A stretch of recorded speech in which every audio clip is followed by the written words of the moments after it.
स्वागत है आपका बी न्यूज नेशन में। मैं हूं आबिद हुसैन शेख। ईवीएम बहुजन को खत्म करने के लिए लाई गई है। बहुजन क्रांति मोर्चा, बीजापुर दलित संघर्ष समिति, अंबेडकरवाद दलित विद्यार्थी परिषद, भारतीय जय भीम दल, कर्नाटक राज्य पदवीधर एकता भीम आर्मी, कर्नाटक बहुजन चळवळी संघ, संगोली रायण्ण क्रांति सेना, फेडिना संस्थे, राष्ट्रीय मुस्लिम मोर्चा, उलमा committee, Bijapur Buddha Vihar Nirman Samiti, Lingayat Mahasabha, popular front of India, Karnataka राज्य दलित संघर्ष समिति, भारतीय बुद्ध विद्यार्थी संघ, डीएसएस, बीजापुर नगर स्लम अभिवृद्धि समिति, बीजापुर मुक्ति मोर्चा, राष्ट्रीय लिंगायत मोर्चा, नेशनल बुद्धिस्ट नेटवर्किंग के विशाल मंच से वामन मिश्राम के नेतृत्व में कश्मीर से कन्याकुमारी तक ईवीएम का गलत इस्तेमाल और ईवीएम को बंद करने परिवर्तन यात्रा के जरिए जागरूकता पैदा करते हुए ईवीएम को आधुनिक युग का डिजिटल मनुस्मृति बताते हुए ये बहुजन को खत्म करने के लिए लाया गया है, जिसको हम हरगिज बर्दाश्त नहीं करेंगे। देश की एकता, अखंडता और समानता के लिए हर तरह का योगदान और बलिदान देने की चर्चा हुई इस विशाल मंच पर। परिवर्तन यात्रे ಮಾಡುವ ನಿರ್ಧಾರ ಕೈಗೊಂಡಿದೆ। ಆ ಪರಿವರ್ತನ ಯಾತ್ರೆ ಇಂದು ನಮ್ಮನ್ನು ಬಿಜಾಪುರವನ್ನು ತಲುಪಿದೆ। ಈ ಮೇಲ್ಕಾಣಿಸಿದ ಘಟನೆಗಳ ಬಗ್ಗೆ ಇಲೆಕ್ಟ್ರಾನಿಕ್ ಮೀಡಿಯಾ, ಪ್ರಿಂಟ್ ಮೀಡಿಯಾ ಮೌನ ವಹಿಸಿದ್ದು ಬಹಳ ಆಶ್ಚರ್ಯಕರ ಸಂಗತಿಯಾಗಿತ್ತು। ಚುನಾವಣಾ ಫಲಿತಾಂಶ ಬಂದ ಬಳಿಕ ಸಾಮಾಜಿಕ ಜಾಲತಾಣಗಳಲ್ಲಿ ಇವಿಎಂ ಹಗರಣ ಮಾಡಿದ ಚುನಾವಣೆ ಗೆದ್ದ ಬಗ್ಗೆ ಸುದ್ದಿಗಳು ಬೆಳಕಿಗೆ ಬರಲು ಆರಂಭಿಸಿತು। ಅದರಲ್ಲಿ ಕ್ವಿಂಟ್ मीडिया प्रमुख सुद्दी नीडिತು। नहीं चल रही, जिसमें हम लोगों को ये समझाने की कोशिश कर रहे हैं कि ईवीएम की वजह से क्या प्रॉब्लम हो रहे हैं, हमारे खौफ कैसे ख़त्म हो रहे हैं और ये हमारे देश के लिए कितना ख़तरनाक है। तो ईवीएम के इशू को समझाने के लिए मैं आप लोगों को एक छोटी सी इंसिडेंट के बारे में बताऊंगा जो साउथ कोरिया में हुआ था। साउथ कोरिया में क्या हुआ था, एक प्लेन क्रैश हुआ था। वो कार्गो प्लेन था। वो क्या हुआ कि भाई कार्गो प्लेन ऐसे टेक ऑफ किया, थोड़ा ऐसा टेढ़ा हुआ, गिर गया। 1-2 मिनट में सारा काम हो गया। फिर अमेरिका से और यूरोप से बड़े बड़े एजेंसियां आई, आके उस पर इन्वेस्टिगेशन करना शुरू करें कि भाई क्या हुआ, ये प्लेन क्रैश क्यों हुआ। तो हर किस्म से इन्वेस्टिगेशन किए, करने के बाद भी ये समझ में नहीं आया कि वो प्लेन में क्या खराबी थी, लेकिन कहीं से कुछ क्लू नहीं मिला। सबको ये पता चला कि भाई प्लेन में कुछ खराबी नहीं थी, किसी किस्म का कोई टेक्निकल मामला नहीं था। लेकिन 2 साल फिर भी वो लोग रिसर्च करने के बाद भी कोई नतीजे में नहीं पहुंचे। तो फाइनली उन्होंने क्या किया, वो जो 2 पायलट्स थे, उसमें 2 पायलट थे, एक 52 ईयर्स का, एक 21 ईयर्स का, दोनों की पर्सनल लाइफ पे गौर किया। तो पर्सनल लाइफ पे गौर करने के बाद ये पता चला कि अक्सर जो सीनियर पायलट और जूनियर पायलट के बीच में थोड़ा सा रंजिश रहती थी, ऊंच नीच रहती थी। तो फिर उन्होंने क्या किया, दोनों के हालात मालूम करने के बाद कोरिया के कल्चर पे रिसर्च किया। साउथ कोरिया का कल्चर कैसा है। तो साउथ कोरिया का कल्चर कैसा है, वहाँ पे आप कोई बड़ा है तो आपको उसको कुछ बोल नहीं सकते, छोटा आदमी कुछ बोल नहीं सकता, उसको फीडबैक नहीं दे सकता, फ्रीडम ऑफ स्पीच नहीं है उनके कल्चर में। तो उसके बाद द इन्वेस्टिगेशन एजेंसी ने एक रिपोर्ट सबमिट किया। रिपोर्ट में क्या लिखा कि the seed of this plane crash was sowed 2000 years back in the Korean culture। पहली लाइन क्या है, इस प्लेन क्रैश के बीज जो है 2000 साल पहले बोए गए कोरिया के कल्चर में। तो ईवीएम क्या है जो मैं समझा हूँ, एक ही जुमले के अंदर मैं आपके सामने बोलता हूँ। पहले ज़माने में राइटिंग में मनुस्मृति लिखी गई। पहले ज़माने में राइटिंग में मनुस्मृति लिखी गई। ये हमारा मॉडर्न ज़माना डिजिटल ज़माना है। तो डिजिटल ज़माने में डिजिटल मनुस्मृति, उसका नाम है ईवीएम। तो ये डिजिटल मनुस्मृति है ईवीएम। जब तक ईवीएम है बहुजन जो है वो मरता ही रहेगा। जब तक ईवीएम है बहुजन मरता ही रहेगा, इसलिए कि मनुष्य मूर्ति ये बहुजनों को मारने के लिए बनाई गई है। तो इसलिए मेरा भी, आपका भी और हम तमाम बहुजन समाज का जो है ये फर्ज बनता है, हमारी जिम्मेदारी है, हम सब मिल कर के ये डिजिटल मनुष्य मूर्ति को कब्र के अंदर में पहुंचाने की फिक्र करें। तो इसके लिए जो है हम लोग पूरी ताकत लगाएं और ये मनुष्य मूर्ति जो डिजिटल मनुष्य मूर्ति है इसको जो है कब्र में पहुंचाने के लिए हमारे वामन मिश्राम साहब इस वक्त में कश्मीर से लेकर के कन्याकुमारी तक जो है एक मुहिम के तौर पर जो है कारवां चला रहे हैं। तो उसमें जो है हम सब जो है बहुजन जो है उसके अंदर में अपने वामन मिश्राम साहब के साथ में है और हमारा साथ सहयोग अपना जान माल हम भी जो है इंशाअल्लाह उनके साथ के अंदर में लगाएंगे। ऐसा जो है हम लोग जानते हैं कि पूरे हिंदुस्तान के अंदर जो है 2004 और 2009 का और उसके बाद 2014 का, उसके बाद 2019 का इलेक्शन जो हुआ, ये जो है ईवीएम का एक घोटाला है। जो है अल्हम्दुलिल्लाह हमारे बामसेट से हमारे वामन मिश्राम साहब और बहुत सारे जो है तंजीमें मिलकर हिंदुस्तान भर में जो है ईवीएम की जो है मुखालिफत दिखा रहे हैं। लेकिन मैं जहाँ तक समझता हूँ ये जो है जैसे हमारे डिजिटल इंडिया के अंदर जो है डिजिटल जो है आज के हिसाब से मनुस्मृति लिखनी चाहिए, लेकिन ये हिंदुस्तान में जो है ब्राह्मणवाद और आरएसएस वाले जो है ये डिजिटल टाइप की जो है एक फैसिज्म जो है हिंदुस्तान में इम्प्लीमेंट किए हैं। तो हम लोग ये हिंदुस्तान के अंदर ये फैसिस्ट और ब्राह्मण लोगों को जिस लैंग्वेज में समझ में आती है भाषा, उस लैंग्वेज में हम लोग समझाना है।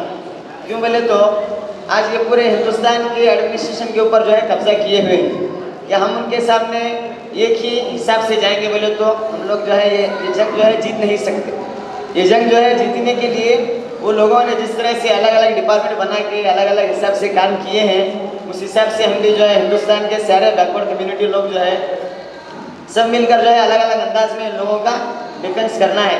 तब जाकर जो है हिंदुस्तान को जो है हम हमारी जो सोच है हिंदुस्तान के मिनॉरिटीज़ की, बैकवर्ड लोगों की, ये हिंदुस्तान को हम जो है जिस तरह आज़ादी के पहला हमारा हिंदुस्तान था उस तरह हम लोग जो है बना सकते हैं। सभी लोग सताए जा रहे हैं।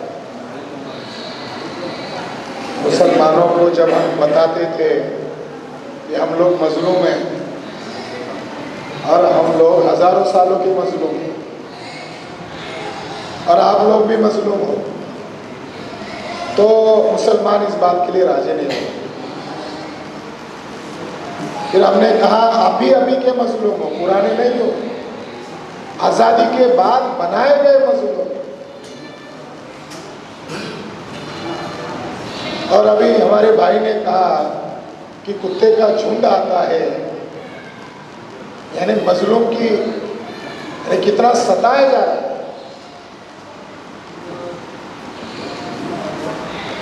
कुत्ते की धूम टेढ़ी रहती है, वो सीधी नहीं होने वाला। और ब्राह्मण का जो एंटीना है वो भी टेढ़ा रहता है, वो सीधा होने वाला नहीं है। तो इस पर बहुत बहस हुई, साइंटिस्ट लोगों में चर्चा हुई कि ये टेढ़ी क्यों है, दोनों का क्या सगे संबंधी तो नहीं है। तो साइंटिस्ट लोगों ने उसका डीएनए का सैंपल लिया, कुत्ते की धूम का सैंपल लिया और वो चोटी का एंटीना का सैंपल लिया और वो रिपोर्ट आ गया कि वो टेढ़ी इसीलिए है क्योंकि दोनों का डीएनए एक है। वो टेढ़ी इसलिए कि उनका दोनों का डीएनए एक है, तो उन्हें समझाने, कुत्ते को भी नहीं समझा सकते न एंटीना को समझा सकते, तो जो सताए हुए लोग हैं उन्हें समझा सकते हैं। तो हमारा काम थोड़ा लंबा लगता है लोगों को, क्योंकि हम सताए हुए लोगों को इकट्ठा करते हैं तो लोगों को कभी कभी मनोबल टूटता है, तो हम ये जलसे मनाते हैं, कार्यक्रम करते हैं, ये जो थॉट्स है इनके दिमाग में डालते हैं, तब लोगों को यकीन होता है हाँ ये बढ़ेगा, ये सही है। साथियों, भारत में एक नई व्यवस्था बन रही है और इस व्यवस्था की कल्पना संविधान निर्माताओं ने नहीं की थी, मगर डॉक्टर बाबा साहब अम्बेडकर ने इस देश में वो वोट का मूल्य लोगों को बताते हुए कहा था, अगर भविष्य में इस वोट का दुरुपयोग होगा तो जिस लोकतंत्र की बुनियाद हम रख रहे हैं, इस लोकतंत्र को खतरा हो सकता है। उनका आखिरी स्पीच हुआ, उसकी तारीख है 26 नवंबर 1949। उस स्पीच में बहुत ही हिस्टोरिकल स्पीच है। जिन लोगों को लोकतंत्र समझना है उसको इस स्पीच को पढ़ना चाहिए, सुनना चाहिए। क्या कहा उन्होंने? उन्होंने कहा कि हमारे देश में जो नया तंत्र आ रहा है, लोकतंत्र, डेमोक्रेसी, इसको भविष्य में खतरा है। उन्होंने कहा आज हम द्वंद्व स्थिति से गुजर रहे हैं। आज हम लोग भारत में राजनीतिक लोकतंत्र लागू कर रहे हैं, पॉलिटिकल डेमोक्रेसी लागू कर रहे हैं, मगर ये पॉलिटिकल डेमोक्रेसी तब तक लागू नहीं होगी जब तक social democracy and economical democracy नहीं आएगी। उन्होंने वहां संविधान सभा में जो मेंबर थे उनको थोड़ी धार्मिक भाषा में बताया कि ये लोकतंत्र मानो एक मंदिर है और इस मंदिर को शैतानों से बचाना होगा। वो जो पार्लियामेंट है उसमें अगर शैतान घुस जाएंगे तो क्या होगा? आज हम देख रहे हैं कई सारे शैतान वहां पहुंच चुके हैं। बम ब्लास्ट कर दिया मालेगांव का, मगर वहां पहुंच चुके हैं। उदाहरण है। तो बाबा साहब अम्बेडकर ने इशारे में कहा, ये जो हमने पवित्र, ये जो पार्लियामेंट ये पवित्र है, इसको हमने बनाया, अगर वोट का मिसयूज होगा तो अगर शैतान अंदर घुस गए तो शैतान क्या करेंगे? इसको तहस नहस कर देंगे। बाबा साहब अम्बेडकर ने 1949 को जो भविष्यवाणी की, साथियों, हम लोगों को आगाह करने के लिए की, अलर्ट करने के लिए की। 1950 में दस्तूर लागू हुआ। ये जो आज हिंदू मुसलमान का मसला है, ये धार्मिक मसला नहीं है। ये जो हिंदू मुसलमान की चर्चा कर रही है, मीडिया कर रहा है, ये धार्मिक मसला नहीं है, ये पॉलिटिकल मसला है, ये राजनीतिक मसला है। ये राजनीतिक मसला का जन्म दिया पंडित जवाहरलाल नेहरू ने। कैसे दिया? 26 जनवरी 1950 को दस्तूर लागू होने वाला था, उसके एक महीने पहले 23 दिसंबर 1949 की मध्य रात को 1 बजे फैजाबाद जिले के कलेक्टर, अयोध्या फैजाबाद जिले में आता है, फैजाबाद जिले के कलेक्टर को पूरी तरकीब समझा दी और रात को 1 बजे राम की मूर्ति बाबरी मस्जिद में रखवाई। हम रिकॉर्ड बता रहे हैं, इसके सबूत है मेरे पास। रखवाई इसने। आरएसएस के अखबार में दूसरे दिन खबर आई, आरएसएस का अखबार का नाम पांचजन्य, कि रामलला अवतरित हुए, पैदा नहीं हुए, अवतरित हुए। यहां से पैदा हुआ ये जो मसला है राजनीति का, यहां से पैदा हुआ। लोकतंत्र की बुनियाद क्या है? मजलूम लोगों के पक्ष में है दस्तूर, जालिमों के पक्ष में नहीं है। तो मजलूम लोगों के पक्ष में है तो मजलूमों के पास कौन सी बड़ी ताकत है जिससे जालिम डर रहा है? वो ताकत है उनका वोट। उनके पास सबसे बड़ी अगर बेशकीमती अगर कोई ताकत है तो है वोट। इस वोट का मूल्य समझाते हुए डॉक्टर बाबा साहब अम्बेडकर 52 में चुनाव हुए प्रथम लोकसभा का। 1950-51 तक एक सरकार बनी, टेम्पररी अंतरिम सरकार, उसमें बाबा साहब अम्बेडकर लॉ मिनिस्टर है, नेहरू प्रधान मिनिस्टर है, चुनाव होने के पहले। तो बाबा साहब लॉ मिनिस्टर भी है मगर उनके गुलाम नहीं है, अपना तंजीम चला रहे। बाबा साहब ने दस्तूर बनाया, लॉ मिनिस्टर बन गए। तो नेहरू को मालूम था पार्लियामेंट में इतना इसने पसीना छुड़ाया, अब ये लॉ मिनिस्टर है, आपने इधर भी भी पसीना पार्लियामेंट में छुड़ाता है और उधर समाज में हमारे ऊपर हमले बोल देता है।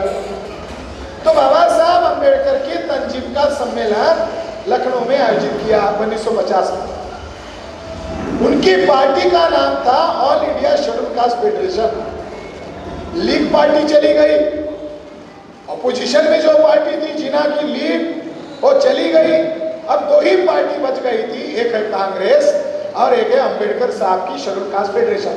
अभी दो हो, अपोजिशन पार्टी कौन? अम्बेडकर, रूलिंग पार्टी कौन? कांग्रेस। दो ही पार्टी थी। जनसंघ का तो पता ही नहीं था।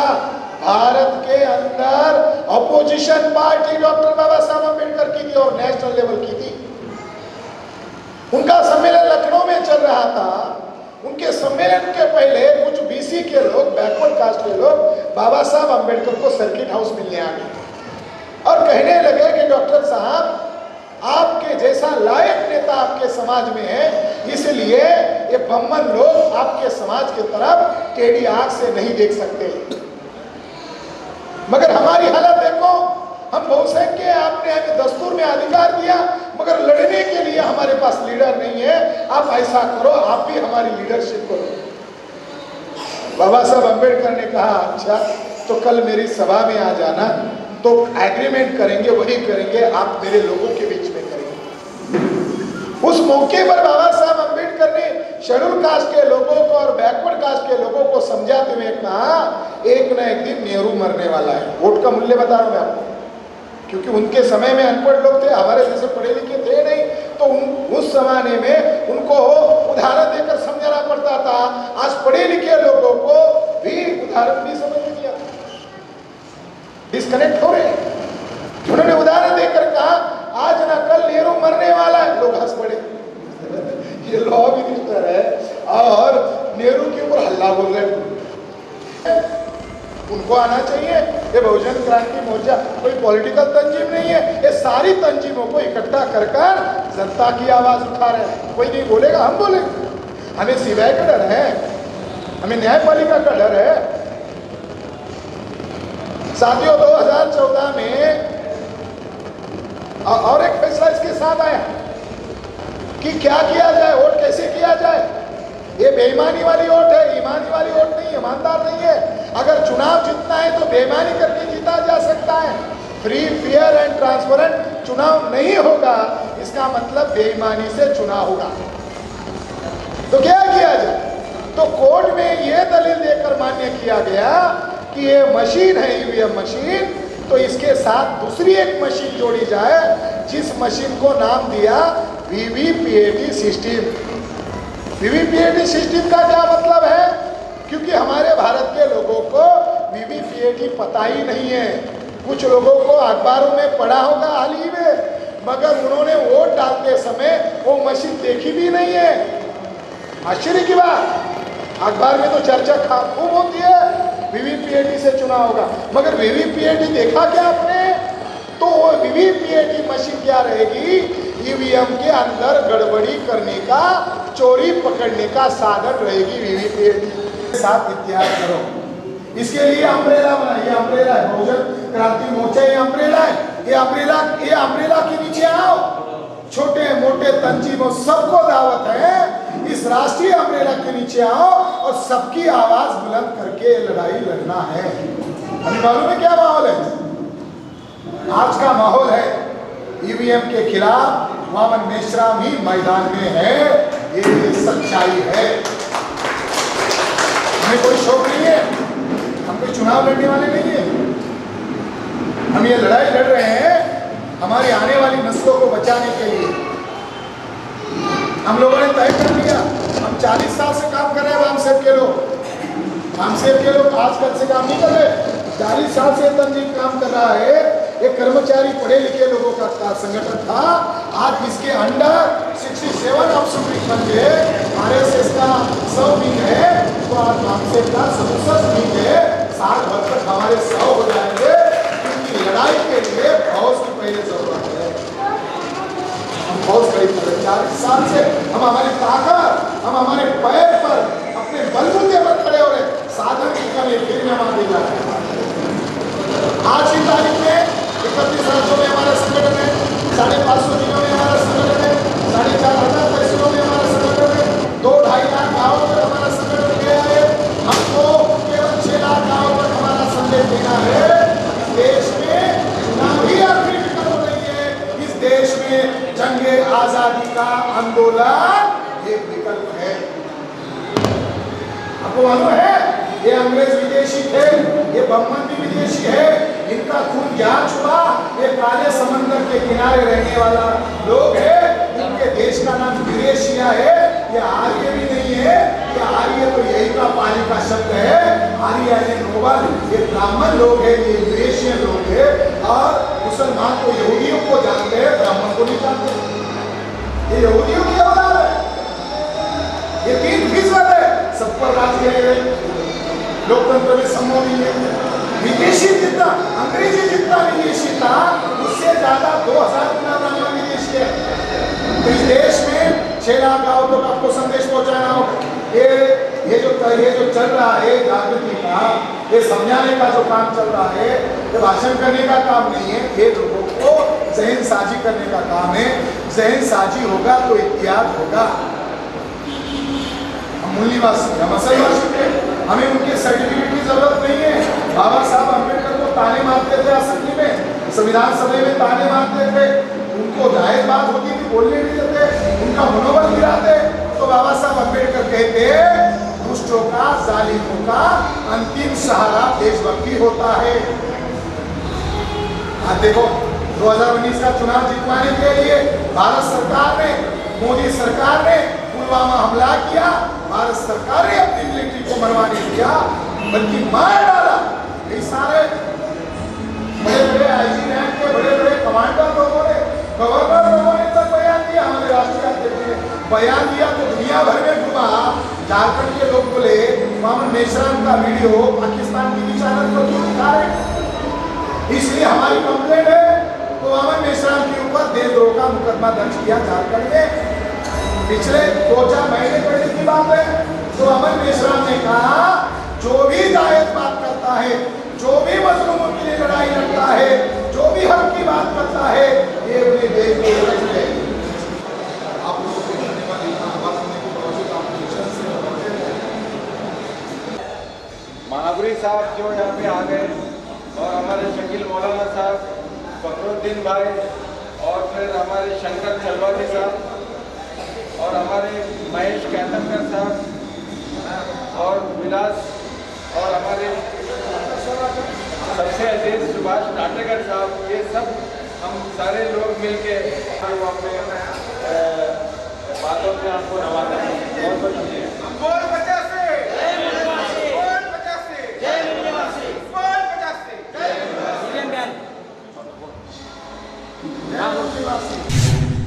ಹಬ್ಬಗಳ ಪ್ರಯುಕ್ತ ಧಮಾಕ ಖರೀದಿ H9 sweet mart all types of sweets ಹಾಗೂ ನಮ್ಕಿನ್ಸ್ ಇಲ್ಲಿ ದೊರೆಯುತ್ತವೆ. ನಗರದ ಹೃದಯ ಭಾಗದ ಅಲಂಕಾರ ಟಾಕೀಸ್ ಎದುರಿನ ರಸ್ತೆಯಲ್ಲಿರುವ H9 ಸ್ವೀಟ್ ಮಾರ್ಟ್ ಮತ್ತು ಬ್ರಹ್ಮಾಂಡವಾದ ಬೇಕರಿ ನಿಮಗಾಗಿ ವಿಭಿನ್ನ ತಿಂಡಿಗಳನ್ನು ನೀಡುತ್ತಿದೆ. ಇಲ್ಲಿ ಎಲ್ಲ ತರಹದ ಸ್ವೀಟ್ ಮಾರ್ಟ್ ಹಾಗೂ ನಮ್ಕಿನ್ಸ್ ಪದಾರ್ಥಗಳು ದೊರೆಯುತ್ತವೆ. ಆರೋಗ್ಯಕರವಾದ, ರುಚಿಕರವಾದ, ವಿಧವಿಧವಾಗಿ ಸಿಹಿ ತಿಂಡಿಗಳು ನಮ್ಮಲ್ಲಿ ಲಭ್ಯ. ಹಾಗಾದ್ರೆ ಹಿಂದೆ ನಮ್ಮನ್ನ ಸಂಪರ್ಕಿಸಿ. ಮೊಬೈಲ್ ನಂಬರ್ 9980396750 ಹಾಗೂ 9980413500. ನಮ್ಮ ವಿಳಾಸ H9 sweet mart, Alankar talkies ಎದುರಿಗೆ, ಡೈಮಂಡ್ ಹೋಟೆಲ್ ಹತ್ತಿರ, ವಿಜಯಪುರ.